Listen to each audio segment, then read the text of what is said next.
Sciatica যেটা রয়েছে, sciatica আমরা যেটা জানি এটা আমাদের একটা নার্ভ রয়েছে যেটার উৎপত্তি ঘর হচ্ছে L3 থেকে S3 অবধি। তো সেখানে যেটা উৎপত্তি স্থল হচ্ছে সেখানে থেকে কিছু কারণবশত সেখানে নার্ভ প্লেটটা আমাদের ড্যামেজ হয়ে যাচ্ছে, সেখান থেকে কিন্তু সায়াটিকাটা শুরু হচ্ছে। সায়াটিকা যেটা সেটা একটা সিমটম, মানে আমাদের একটা নার্ভ যেটা আমাদের বডির সবচেয়ে থিকেস্ট অ্যান্ড লংগেস্ট নার্ভ, সেটা যখন কোনো কারণে ড্যামেজ হয়ে যায় সেখানে কিন্তু সায়াটিকা পেন শুরু হয়। সায়াটিকাটা একটা সিমটমটাই কিন্তু যখন নার্ভটা হিউজ ড্যামেজ হয়ে যায়, সিভিয়ার পেন হয়ে যায়, একটা রোগে পরিবর্তন হয়ে যাচ্ছে। এই সায়াটিকাটা বেসিক্যালি আমরা স্ক্রিনে দেখতে পাচ্ছিলাম, একটু আগে ছবি যাচ্ছিল একটা পার্টিকুলার সাইড দিয়ে, হ্যাঁ ওই নার্ভ মানে সায়াটিকার যে অংশটা বলছি, দেখুন সায়াটিকা আছে না দুটো পায়ে আছে, মানে দুটো নার্ভ দিকে আছে, কিন্তু সচরাচর আমরা প্রথম দিকে দুটো নার্ভ খুব কম পাই, প্রথমে যেটা আমরা পাই একটা নার্ভই পাই। আর এই সিমটমটা এরকম হবে যে পেশেন্টের মনে হবে এত ব্যথা হচ্ছে আমার পায়ের একটা নার্ভ যদি আমি টেনে বের করে দিই আমার খুব আরাম হবে, এত যন্ত্রণা হয়। কেন সায়াটিকা কিন্তু আমরা যে বাতপিত্ত কফ রয়েছে তার মধ্যে বাতজ একটা ডিজিজ, 80 প্রকার বাতের মধ্যে একটা বাত। এবার সায়াটিকাতে বলা হচ্ছে যেটাকে আয়ুর্বেদিক গৃদ্রসী বলা হচ্ছে, গৃদ্রসী মানে শকুন যেরকম হাঁটে সেরকম সায়াটিকা যখন হয়ে যায়, হ্যাঁ সায়াটিকা যখন হয়ে যাচ্ছে পেশেন্ট তো সেম দুলে দুলে হাঁটছে, তো এটা একদম ক্লিয়ার সিমটম, কারণ এটা একটা সিমটম তো সায়াটিকা। তো ক্লিনিক্যালি প্রেজেন্টেশনটা কিন্তু কেউ আপনার সামনে দিয়ে হেঁটে গেলে আপনি বুঝতে পারবেন ওর সায়াটিক একটা পেন আছে, আর ওর রিদিমটাই ওরকম থাকবে, পেইনটা এমন লেভেলের থাকবে। এবার বলবো যে এই যে সায়াটিকা পেন বেসিক্যালি হয় কেন, মানে একটা তো রিজন থাকবে যার থেকে এই রোগটি উৎপত্তি হচ্ছে বা এই সিমটমটা পাচ্ছে।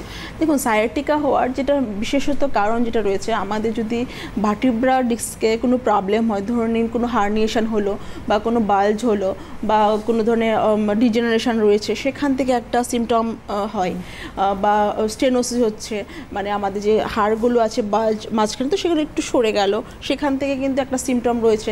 সেকেন্ড সিমটম তো আমরা এটা বাতক ব্যাধির মধ্যে ফেলি, আমাদের যে কারণের জন্য পার্টিকুলার এরিয়াতে বাতে অ্যাগ্রাভেশন হচ্ছে সেগুলো একটা কারণ রয়েছে।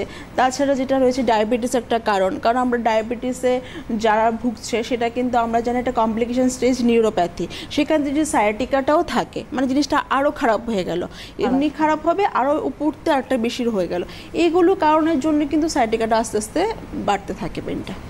আমি ডক্টর খানের কাছে যাবো। এই যে সায়াটিকার পেন বেসিক্যালি এই যন্ত্রণাটা যেটা ডক্টর বলবেন যে মনে হয় মানুষের যেন ওই নার্ভটাকে আমি ছুঁড়ে ফেলে দিই, বাইরে বার করো, তার মানে কোন ট্রিমেন্ডাস লেভেলে পেন হচ্ছে।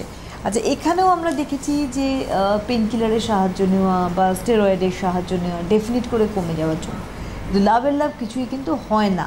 এইখানটা আয়ুর্বেদ চিকিৎসাশাস্ত্র আমাদের কীভাবে সাহায্য করছে? দেখুন সায়াটিকা যেটা আপনি ঠিকই বলেছেন, সায়াটিকা পেনে দেখুন যে কোনো ব্যথার জন্য আপনি কিন্তু ব্যথা ওষুধ খেলে আপনি লাভ পাবেন না, কেন আমরা প্রচুর সময় অনেক সময় দেখেছি আমরা যে হাঁটু ব্যথা, কোমরে ব্যথা, ঘাড়ে ব্যথা, আর এই ব্যথাটা যেটা হচ্ছে এটা আপনার কিন্তু নিউরোলজিক্যাল পেন হচ্ছে, এটা কিন্তু কোনো হাড়ের ব্যথা বা মাসকুলার পেন নেই, এটা আপনার নিউরোলজিক্যাল পেন হচ্ছে, মানে নার্ভের সমস্যা হচ্ছে। তো নর্মালি এখানে আপনাকে সেরকম আপনাকে ম্যানেজমেন্ট করতে হবে, সেরকম আপনাকে কিন্তু ট্রিটমেন্ট করতে হবে। আচ্ছা সেকেন্ড পয়েন্ট হচ্ছে যে সায়াটিকা আমি শুধু জেনে নিলাম আমি ওষুধ খেলাম হবে না, কেন সায়াটিকা কিন্তু কোনো রোগ নেই, সায়াটিকা একটা সিমটমস।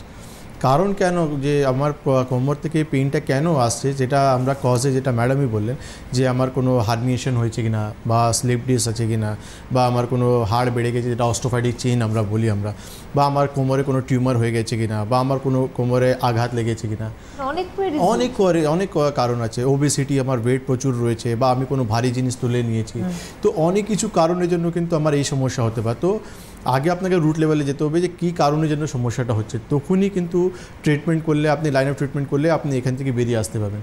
প্রচুর পেশেন্ট আছে যারা সায়াটিকা পেন থেকে তারা কিন্তু বাড়িতে বসে আছে, তারা ওষুধ খাচ্ছে কিন্তু তেমন কোনো রিলিফ পাচ্ছে না বা হাঁটাচলা করতে পারছে না, কারণ একটাই রয়েছে, তারা কিন্তু এটাই বুঝতে পারছে না যে কোন কারণের জন্য কিন্তু এই পেনটা হচ্ছে না।